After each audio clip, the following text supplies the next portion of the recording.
Assalamualaikum warahmatullahi wabarakatuh. Bertemu kembali di channel Teddy Juna Official di dalam acara Teddy Punya Cerita. Apa kabar sahabat misteri? Semoga selalu diberikan kesehatan, umur yang panjang, serta rezeki yang tiada batas.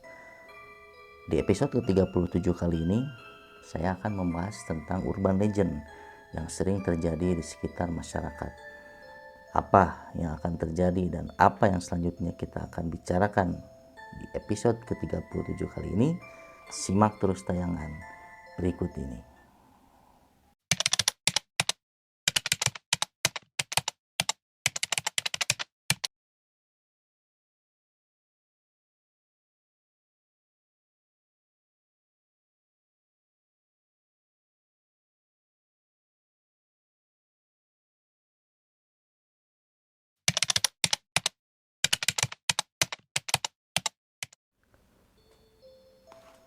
Ririwa. Ririwa merupakan salah satu istilah masyarakat yang menempatkan suatu makhluk yang memang disinyalir makhluk tersebut sering mengganggu kehidupan masyarakat. Tentunya kalau boleh dibilang dikata juga, Ririwa ini termasuk adalah salah satu jin fasik tentunya, yang memang kemunculannya itu ditandai dengan hal-hal yang memang tidak berwujud.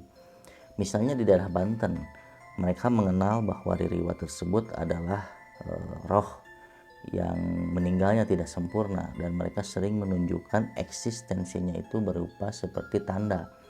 Misalnya pada tengah malam ada gemericik pasir yang ada di atap rumah, atau misalnya di atas pohon, tapi mereka tidak menunjukkan eksistensi kehadiran seperti mungkin sosok-sosok astral yang lain.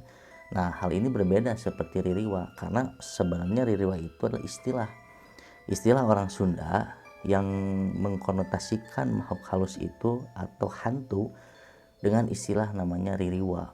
Nah, seperti itu kalau di suku Sunda. Jadi kalau teman-teman ada yang tahu mengenai Ririwa, boleh di komen di bawah ini.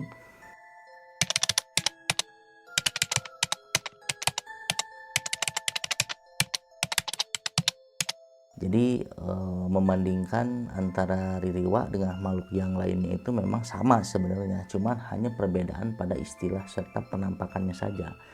Kalau mungkin makhluk-makhluk yang lain menunjukkan eksistensinya berupa sosok.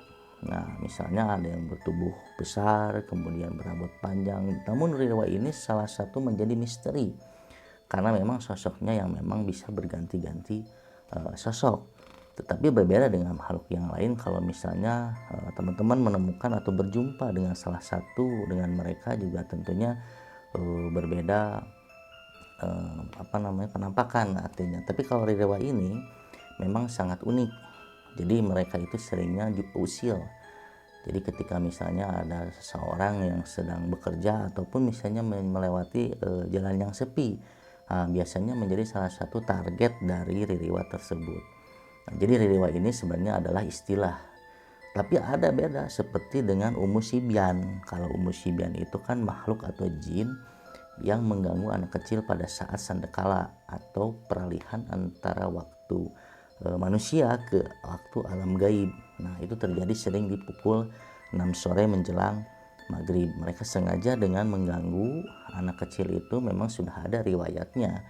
Namanya adalah jin Umu Sibyan. Makanya kita senantiasa berdoa ketika maghrib itu untuk menghentikan segala aktivitas sementara.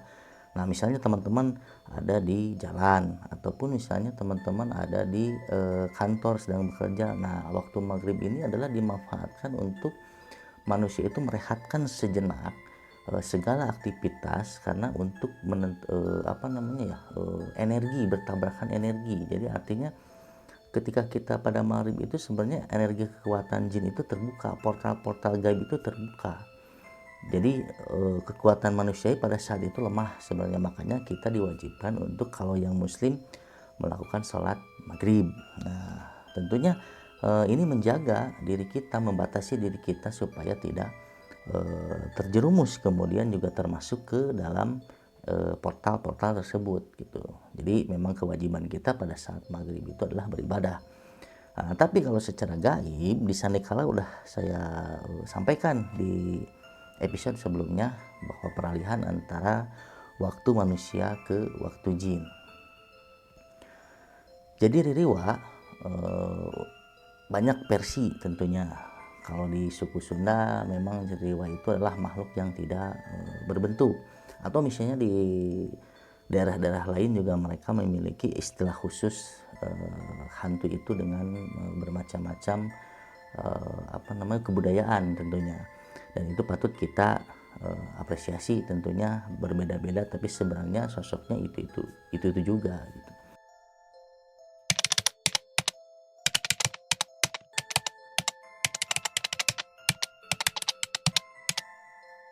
Kemudian juga ada mitos Ririwa itu di orang tua dulu. Nah, makanya orang tua dulu itu ketika misalnya anak-anak bermain dilepas lebih atau dari waktu maghrib, itu biasanya orang tua itu melakukan nasihat. Nasihatnya dengan mengatakan bahwa awas jangan terlalu lama main, nanti ada Ririwa. Atau misalnya pada malam hari melakukan aktivitas yang seharusnya manusia itu istirahat. Nah, contohnya misalnya pada pukul 11 malam kita di rumah sedang beres-beres atau misalnya geser-geser kursi. Nah, pada saat pukul 2 malam ketika kita istirahat, ada yang melakukan hal yang sama, tentunya menggeser-geser kursi. Dan itu bisa diibaratkan kalau di orang tua dulu itu adalah Ririwa misalnya. Jadi makhluk yang menirukan kegiatan aktivitas kita pada saat malam hari, dan tentunya pada saat waktu malam hari kita sedang melakukan istirahat misalnya. Nah, makanya pada malam hari kita diwajibkan kalau di umat Islam itu melakukan sholat tahajud, tentunya untuk membentengi diri kita secara spiritual, tentunya dengan kita bermunajat kepada Allah. Di sisi lain dari segi spiritual adalah membentengi dari kita dari serangan-serangan energi negatif, tentunya mungkin ada misalnya santet atau misalnya serangan pelet, dan itu terjadi pada pukul manusia sedang beristirahat. Jadi kesimpulan bahwa diri Ririwa ini merupakan jin fasik tentunya, yang memang tugasnya adalah menjerumuskan manusia, mengganggu manusia, dan tentunya manusia berkewajiban untuk melawan hal-hal tersebut karena kita adalah makhluk yang sempurna. Oke, dari saya sampaikan dari segmen ngobrolin kisah mistis dan misteri. Untuk Ririwa ini kita berbagai macam versi tentunya di Television Official. Di acara segmen ngopi ini bahwa Ririwa itu sebenarnya sama halnya dengan jin, cuman kegiatannya saja yang hanya berbeda atau gangguannya saja yang berbeda gitu, dan energinya pun berbeda. Nah, saat ini jika teman-teman memiliki pertanyaan atau mengirimkan cerita-cerita horor, bisa disampaikan di TikTok official, Television Official di TikTok. Itu kita mengangkat cerita-cerita misteri di sana di live setiap malam pukul 22.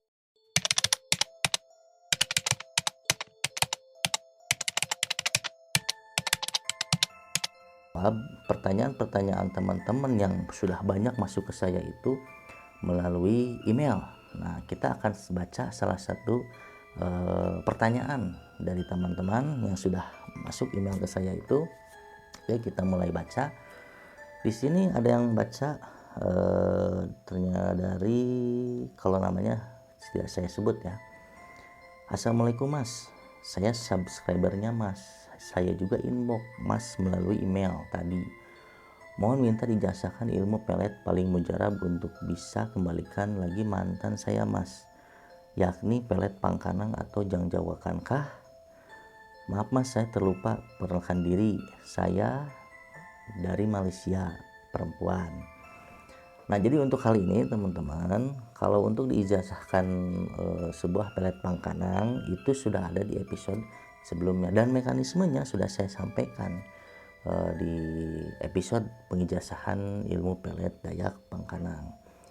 Jadi penjelasannya kalau untuk dibahas di sini mungkin terlalu panjang, nanti bisa dicek untuk teman yang email tadi di episode pengijazahan ilmu pelet Dayak Pangkanang. Oke, kemudian ada pertanyaan satu lagi masuk ke email, kemudian juga saya translatekan lagi. Yang kedua ini sebenarnya dari sama tidak disebutkan untuk namanya. Cuman ini kalau dari bahasanya juga mungkin sepertinya orang Jawa Barat ya. Assalamualaikum Kang. Abi tos pirak Kang nembe 6 sasihan, berarti dia ceritanya sudah berpisah dengan pasangannya sekitar 6 bulan.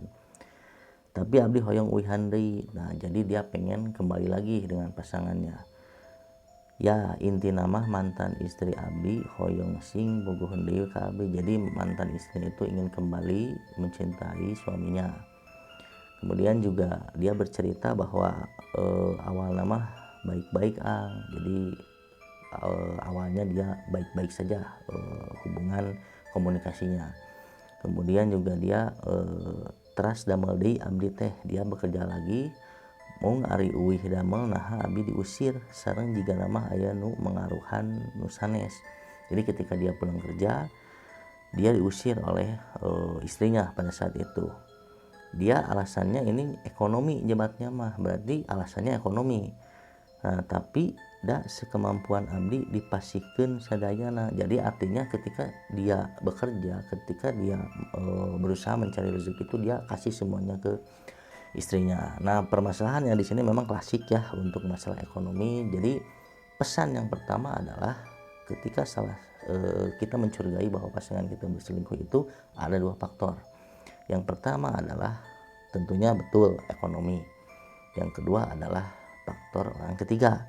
Nah, itu adalah dua faktor hal klasik yang sering terjadi ketika mengalami masalah rumah tangga.